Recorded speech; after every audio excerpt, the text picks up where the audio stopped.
Guys, I have great news for you.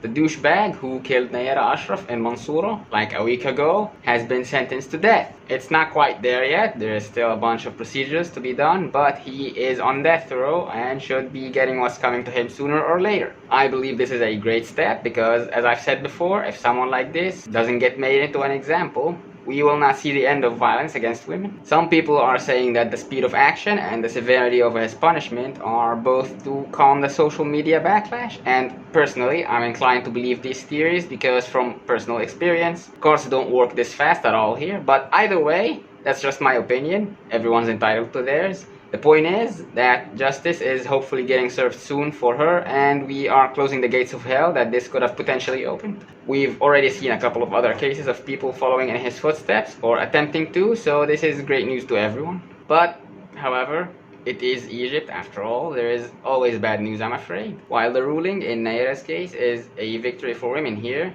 there is still a very long way to go.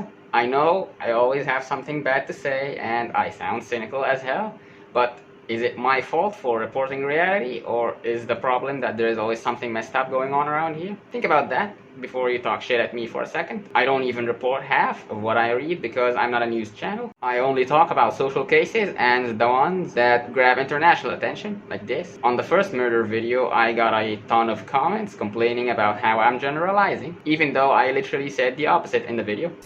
Now, while the majority of the people are in shock and rejection towards this incident, it is worth taking a look. I responded to so many of these that I ended up memorizing the timestamp of the bit I kept quoting. People just don't pay attention and want to be triggered. With that in mind, let's look at this new murder, and then I'll explain why I chose to talk about it, as anticlimactic as that is. A news reporter, Shaimaa Gamal, was found dead and buried in a mansion's garden in El-Mansoura, not to be confused with El-Mansoura from the first case. Mansoura is in El-Dahliya, while Mansoura is in Giza.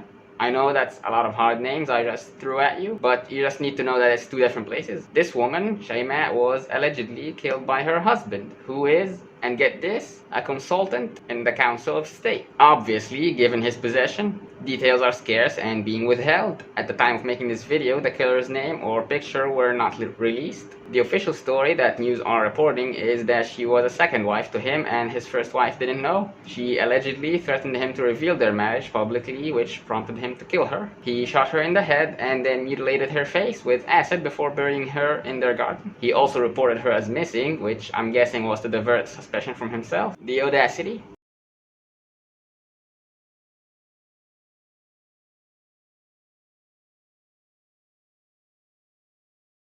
I don't really know if the story is indeed what happened, but my intuition is that there's more to it. Something must have been going on between the both of them and it turned ugly, but regardless, I'm not here to play detective. I'm only talking about this to show two things. One, women are not safe here, in any class. This is like as high as you can get in terms of social class without being in the military here. He's a judge and she was a famous news reporter, and she still got killed. When violence against women happens here, people lean to defending the Egyptian society by saying stuff like it was just an uneducated poor man, or in Nayera's case, just a college student. Can't say the same for this though.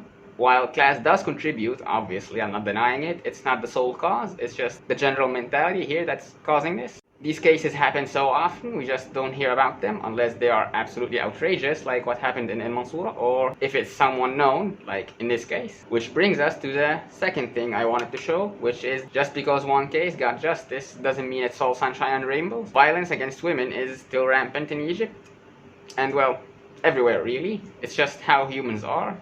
The US Supreme Court, for example. And it's likely gonna stay this way for the foreseeable future, I'm afraid. But again, that's just my opinion. Draw your own conclusions. My condolences to all women who have lost their lives or are suffering in general because of simply being female. On a final ironic note, Shaimaa, the reporter who got murdered, has talked in the past about men being bad fathers and husbands, and she was trying to correct the mindset. Hopefully we can be done being political, for now at least.